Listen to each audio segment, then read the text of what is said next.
Abandoning the beliefs that hold you back is what I decided to call this. And part of the reason is because people will say to me, well, how do you get up for one of your seminars, Chris? Because back in the day, I would do 13 seminars a month, 130 seminars a year. And I was all over the world doing seminars. How do you get up for one of those seminars? They were 6 hours each. And I would say coffee and belief. That's what I need, is coffee and belief. If I have both of those, then I can do it, especially belief, because when you believe in what you're saying, it's not that hard to get energy, but coffee helps. So we're abandoning the beliefs that hold you back because problems of belief are more critical than problems of sales technique. Now, nobody teaches the fundamentals like I do. And I've been teaching fundamentals for nearly 40 years to salespeople, especially radio advertising salespeople. And I can do that, but you got to work on beliefs too. Because when you come into a business and I'm your manager, you have values, beliefs, attitudes, and then I'm trying to teach you some skills, roles and skills to help you with your sales job. And then what ends up is the way you behave in front of clients, the way you prospect, the behavior that you exhibit, and that's where your results come from.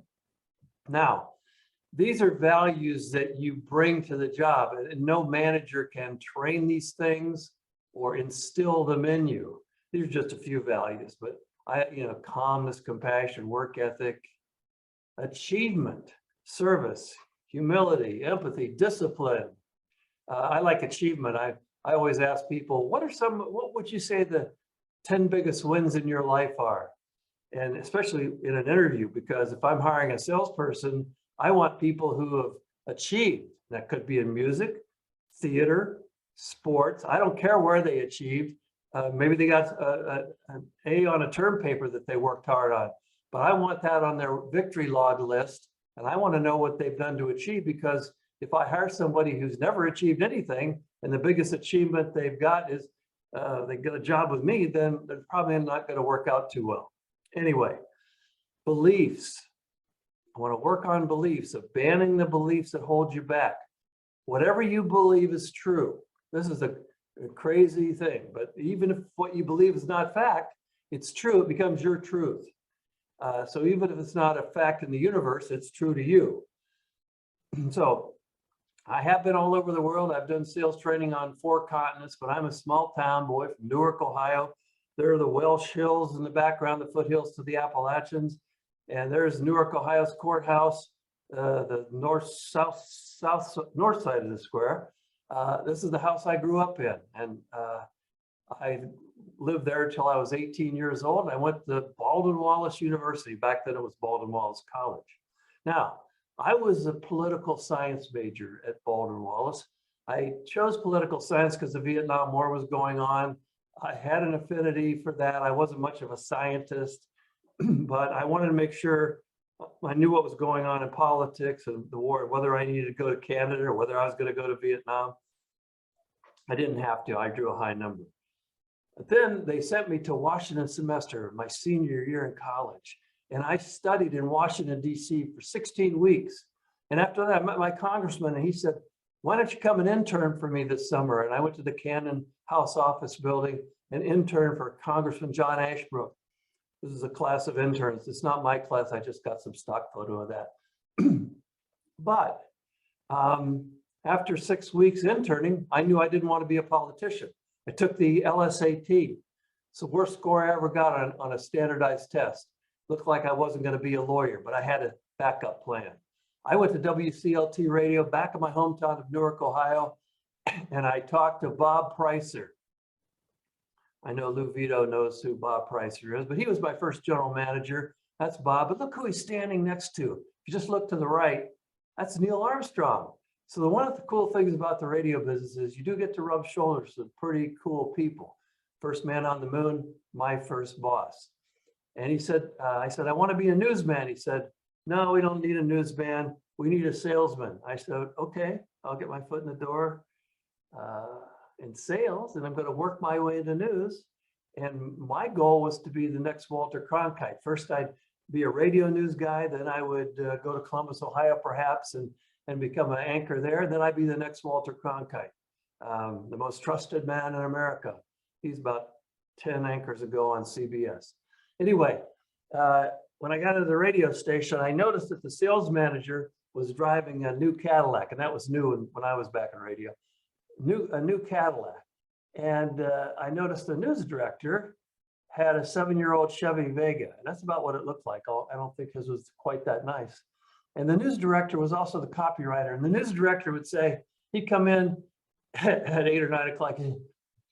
He's the news director and the copywriter. He said, I covered the city council meeting till 1:30 last night. I'm pooped.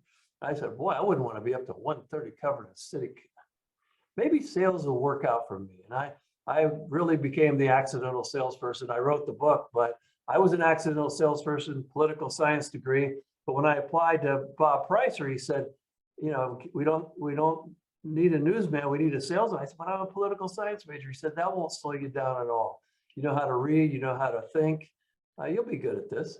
So Bob Pricer, my manager, called me into his office one day and he said, I want to send you the RAB School for Salesmen. It wasn't School for Salespeople. This was 1973. He said, it's at Rutgers University at the Continuing Education Building. I'm going to pay your $550. This is $550 a week. And he said, but you have to pay your gas and drive out to Rutgers. I said, okay. And I drove out there and took the course, got back to WCLT the following Monday. And I had a desk mate. Well, we had an open office and there were 4 salespeople. And Tom Dolan was to my left, and he had a Winston and Salem going all day long. He'd sit at his desk and he'd smoke a Winston, then he'd smoke a Salem to cool down his throat. And this was 10 o'clock. This is the ashtray at 10 o'clock. I mean, the guy, and he looked at me and he said, what'd you learn at that seminar they sent you to? I said, well, I learned about the consultative approach and finding out what the client needs and then coming up with a written proposal, asking for a bigger schedule. He said, Chris, I got to tell you right now, that won't work here. This is Newark, Ohio. This market is different. People around here won't sit still for a long meeting like that. In and out. So I didn't listen to him. I said, I got 5 weeks or 5 days of training. I'm going to apply some of it. And we had a Buick dealer, Ron Klein, and he sponsored 10K races and stuff, but he was the Buick dealer. And a few days later, Tom Dolan came into my office and he said, I heard 6 Ron Klein Buick commercials on the air today. How did you get him on the air? I said, Tom, if I told you, you wouldn't believe me. Because all I did was use all the things he said couldn't be done in my tiny little market because I didn't know any better. And I figured, I got to try this. So quit saying stuff, just zip it up. Don't say stuff like this market's different. I'm in Hershey, Pennsylvania. I'm doing the Pennsylvania Association of Broadcasters convention. That's a smaller convention. I had 400 people in the room and this woman comes up to me and she says, Chris, this is good information. I go, I like it. This is my break. But I have a unique situation in my market. I said, I know you do. I said, what's your unique situation? And she said, well, Walmart's just come into the market. Now, this is the 1100th Walmart store in America, but to her, it was a unique situation. So I tried to be nice. I said, well, there are some books about this, and people have faced this in other places. These are fairly new books, but even back then, they were writing books about how could your small business compete when Walmart comes to your town. It was a big deal, and Walmart was taking over the country and now the world. But she had never, I wanted to say to her, haven't you ever been out of your county and just gone to another town and seen that there's Walmart there and Walmart the next town over? So this is a quote from St. Augustine. He said, the world is a book and those who do not travel read but one page. And I think so many of us get stuck and maybe we don't take our vacations, maybe we can't afford a vacation, but we we don't get out of our own, town or area or state and see a little bit more of the world. So I've been fortunate to, to have done this on 4 continents, and there's nothing like reading a newspaper in a foreign country to see that, the United States isn't the center of the universe, but that's my experience. Mark Twain spent over 100 days on vacation in Bermuda, and this is a bronze statue of Mark Twain. He said, travel is fatal to prejudice, bigotry, narrow-mindedness, and many of our people need it sorely on these accounts. Broad, wholesome, charitable views of men and things cannot be acquired by vegetating in one little corner of the earth all one's lifetime. So it gives you a broader appreciation of life if you do some traveling and meet some new people and get some new perspective. So this woman that said, Walmart's come to town, I have a unique situation, was like what Dr. Christina Maslach calls pluralistic ignorance. That's the first word in that slide, 2 words, pluralistic ignorance. And Maslach says it's the result of feeling that nobody else in the world has ever experienced the exact problem or feeling that you're experiencing. You are unique, therefore your problems must be unique. So when everybody puts on this, I'm doing fine, and we start suffering in silence because this is only happening to me. But very few of your problems are unique. So I'm imploring you today, quit saying this market is different. I have a unique situation. People around here just don't, and I've heard that from somebody on this call in the last 3 weeks. People around here don't, or people around here won't. So, try some stuff. They will if you tell them why you're doing it. So don't say those things. All right. Early childhood experience really messes us up. And let's talk about money for a few minutes.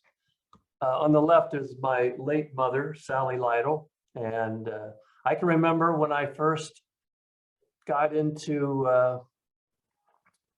radio, she said, I've never listened to a radio. I've never responded to an ad in my life. Why did you get into the radio business? And I remember as a little kid, she always said, don't speak to strangers, Christopher, which is horrible for an adult in sales. So the early childhood experience can mess you up. And I remember one time we were playing the game of life. If you remember that game, a game of life has been around for 50, 60 years. And we'd sit around as a family and play the game of life, and you get a salary, you become a doctor, you get a profession. And so I said, hey, Mom, one day, because we were playing life and we were getting salaries, I said, how much does Dad make? And she said, we do not talk about money in this family. I said, oh, really? So just don't talk about that. So, if you hear stuff like that, you get a little crazy. Well, that was a game of life. Fortunately, early in my career, I ran into a Jim Williams, as many of you might have. And Jim Williams made this point: whatever you earn in a month seems like a lot of money to you. If you make $60,000 a year, for instance, you may wonder how any client could spend that's $5,000 a month. How could you spend $5,000 a month on radio? I mean, I only get $5,000 a month to feed my family. Your entire monthly household budget is $5,000. So it becomes almost an insult if someone could spend $5,000 with you. So you don't ask because it's too much. They can't afford that. Well, how do you know? Business dollars are different than personal dollars. And that's one thing that really changed my life when I learned that. And you see, I just found this is a showroom or a waiting room at the Lexus dealership in Annapolis, Maryland. And it's got a bar and coffee and seating area. So you don't have to sit in a crummy, it's probably got Wi-Fi. So you can, if you're waiting for your car, you got a pretty cool place, all the big screen TVs. And in Madison, Wisconsin, where I lived 30 years, I knew the guy that had this coffee franchise, and he was supplying restaurants and car dealerships with coffee for their coffee machines and for their clients. And he told me once that Zimbrick Auto Group, which had, they had 10 stores, or but they're a big group. He said their coffee budget is $35,000 a month. So $35,000 a month for coffee. You walk in with a $500 package, a $1,500 package, here's a promotion we want you to do. And it's not, it's what? $1,000? That's not going to do me any good because my coffee budget's $35,000. All right. Sarah and I, we've been in business for 38 years. My partner and wife, Sarah McCann, we bought the first laser printer that ever came to Madison, Wisconsin. That's a picture of a 1987 Mac laser printer, Macintosh laser printer. It's $10,000. Sarah said, we got to get this printer. I said, I know we do. We got to get it. How much? $10,000. Let's do it. And then one day, Sarah said to me, I want to buy this is not long ago. This is 10 years ago. She said, I want to buy a Bengal. I said, what's a Bengal? She said, a Bengal is a cat that's part leopard, part Abyssinian cat. I said, how much is it going to be? She said, well, the one that I like is $2,300. You're going to spend $2,300 on a cat? You know, those are personal dollars. I couldn't believe it. $10,000 for a laser printer, no sweat. There's Titan. He's 10 years old. We have him and a rescue and a stray. So I got $2,410 worth of cats. That's the $2,400 one. So I was fortunate enough to have American TV and Furniture as a client. That's Crazy TV Lenny. Some of you heard me talk about Crazy TV Lenny, but you probably haven't heard this story. One day, Lenny said to me, Chris, and I was still a rep. I wasn't his advertising director. He said, what would it cost to be the biggest radio advertiser in Madison, Wisconsin? And I called around to 7 of the reps that I knew, and I said, what's a big advertiser in your station? And I got back to Lenny about 2 days later. I said, Len, if you would spend $3,500 a week on 7 stations, 175 grand a year, I think would do it. You'd be the biggest advertiser on the radio in Madison. Now, this is when we were selling $7 spots, $3 spots. It was 1975, 6. But we would sell $15 and $20 spots. $3,500 would make you a big advertiser. And you know what he said to me? That's less than 2 full pages, two full page ad in the Wisconsin State Journal. I got co-op all over the place. He says, let's get this done. We got to do this. And so he asked me, what would it take? Now you got to tell people now what it takes to be an important advertiser. I had somebody fortunately ask me that. So learn to talk money like an accountant. You can't be emotional about it. You can't be like my mother. We don't talk about this. You got to be like my accountant, Steve Schmidt, my first accountant. It was April 14th. And Sarah and I had just had our first decent year. We made a little profit. And we go into his office on April 14th and he says, good news, you only owe an extra $13,000 in income tax. I about fell off the chair, but he said it like it was no big deal. So I couldn't really get too emotional. And I've read since then, the worst thing you can do is look uncertain when you talk about money. This is Mark Hunter, the sales hunter. Confidence means positive body language, eye contact, and a solid voice. It's only another 13 grand, Chris. Instead of, hey, I hate to tell you this, but it's gonna, if you're hesitant or shy about talking about money, you'll never be as successful as you want to be. Here's another thing I learned. The ride down is easier than the ride up. And I wore a suit every day for 30 years. And I had to buy a lot of suits. And I'd go into the clothing store and I'd look at suits, and a good sales rep would come over and say, what are you, sir, about a 44 long? I'd say, I said, that's right, you got me. He said, well, try this on for size. And he'd put a coat on me. He said, what do you think? And I'd look at the price. $1,800 is a little more than I wanted to spend on a suit.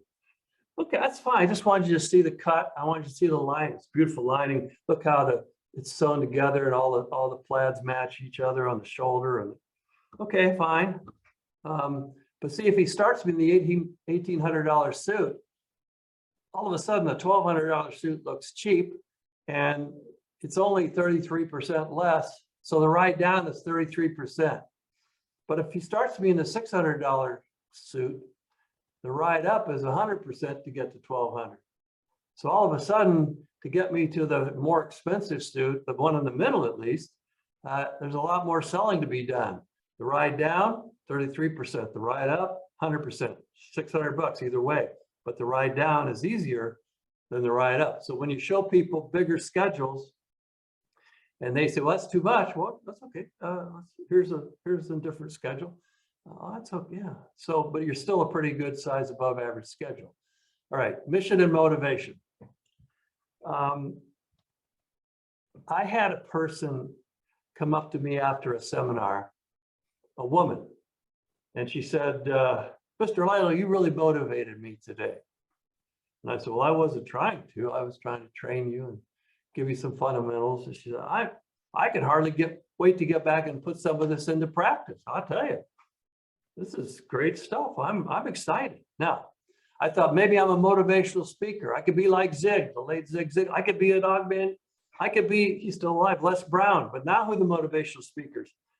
Mel Robbins, Amy Purdy, the para-athlete Dancing with the Stars lady.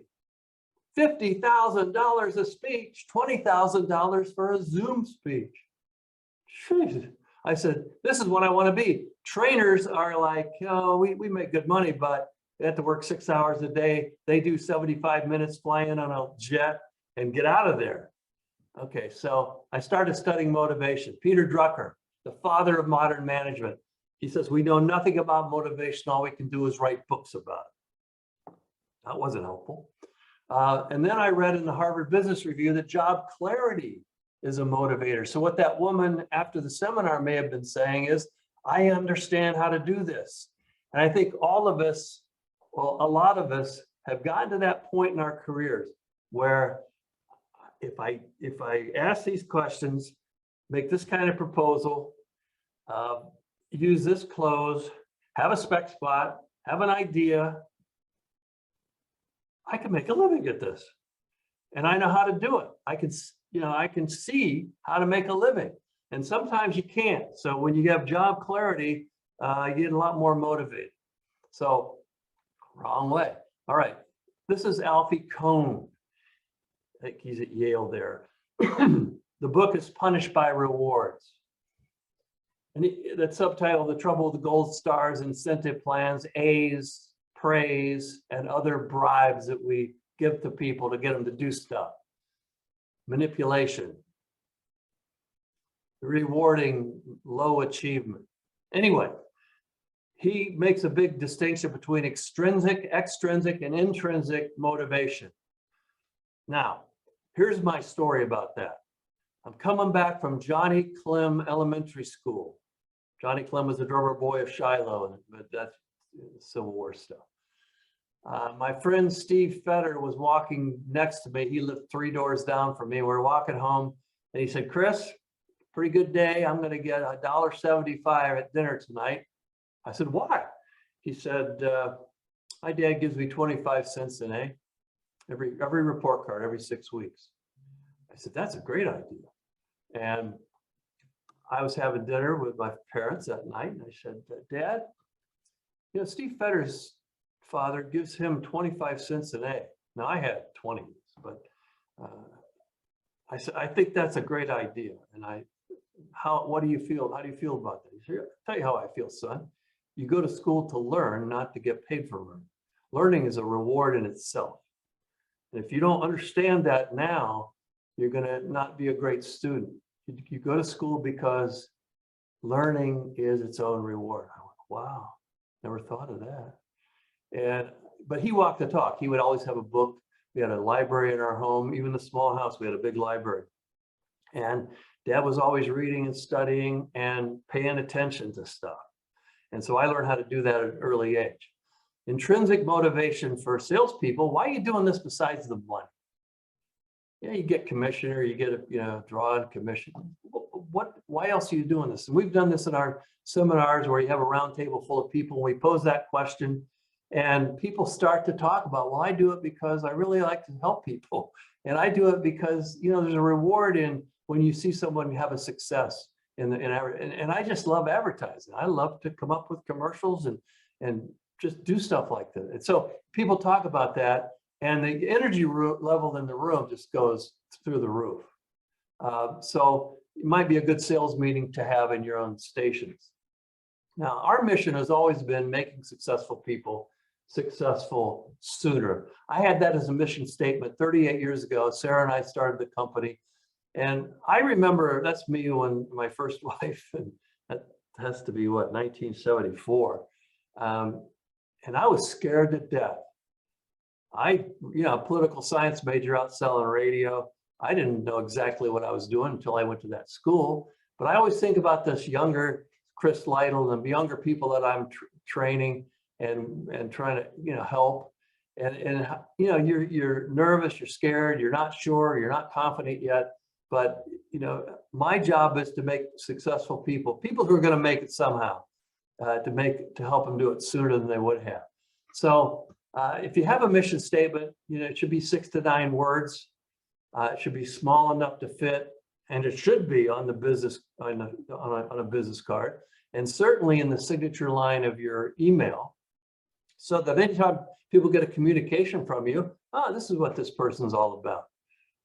Here to make successful people successful sooner.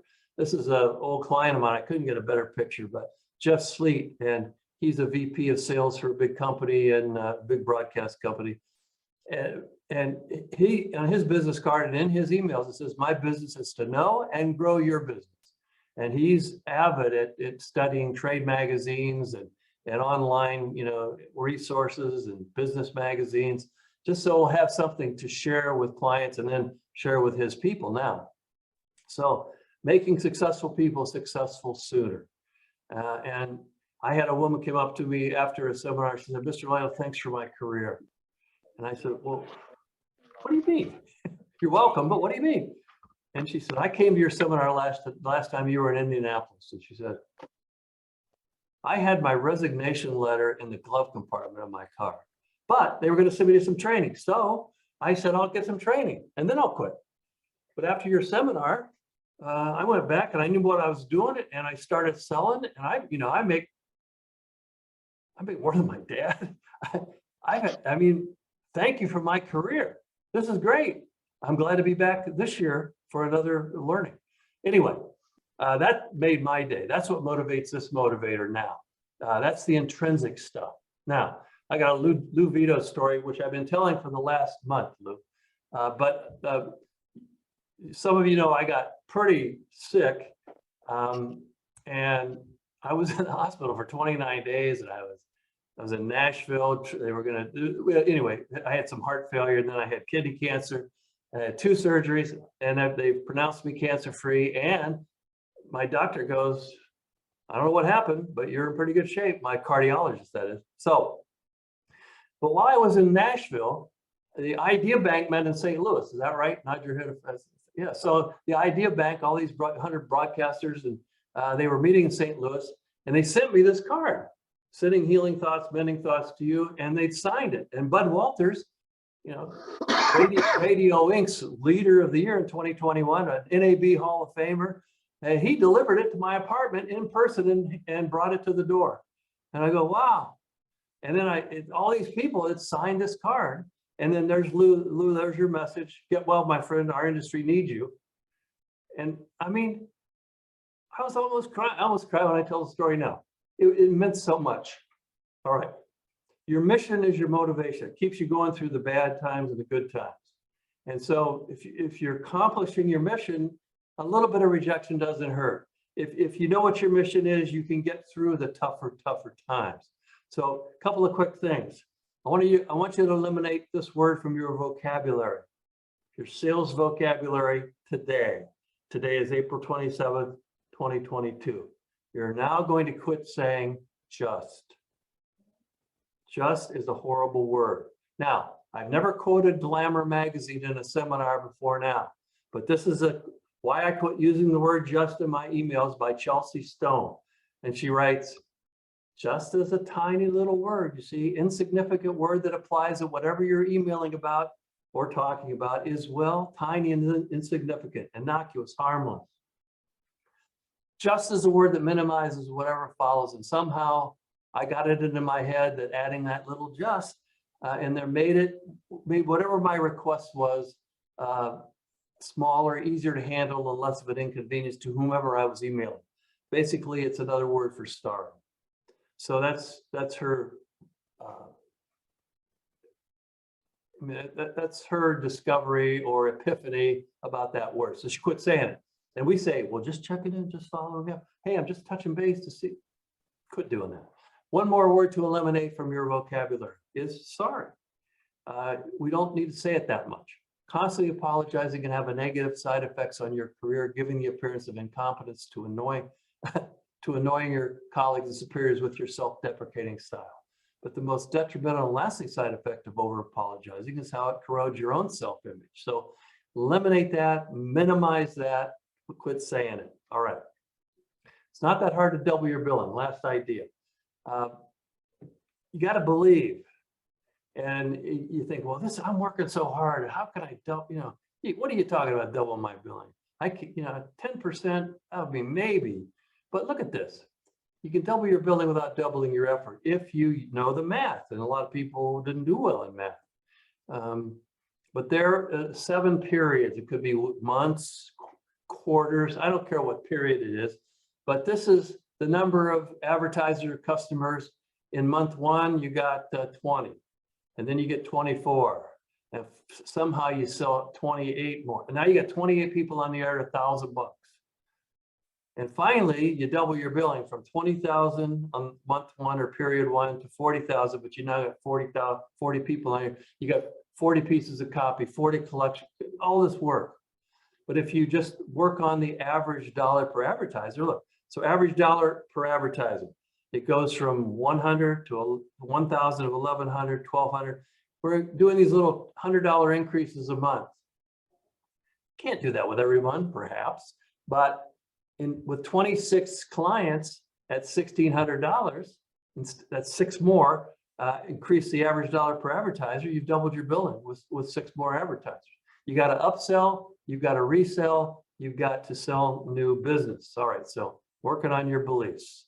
All right, that's where you get the results, is changing the beliefs, abandoning the beliefs that slow you down. Problems of belief more critical than problems of technique. So summary. Hey, I did this in only 3 minutes over. Your market is not different. Your situation isn't unique. Travel, get some new perspectives. Business dollars are different than personal dollars. Talk money like an accountant. Understand the ride down is easier than the ride up. Answer the question, why are you doing this besides the money? And you'll be motivated for the rest of your life. And leave just and sorry out of your sales vocabulary. And you can double your billing without doubling the amount of work you do.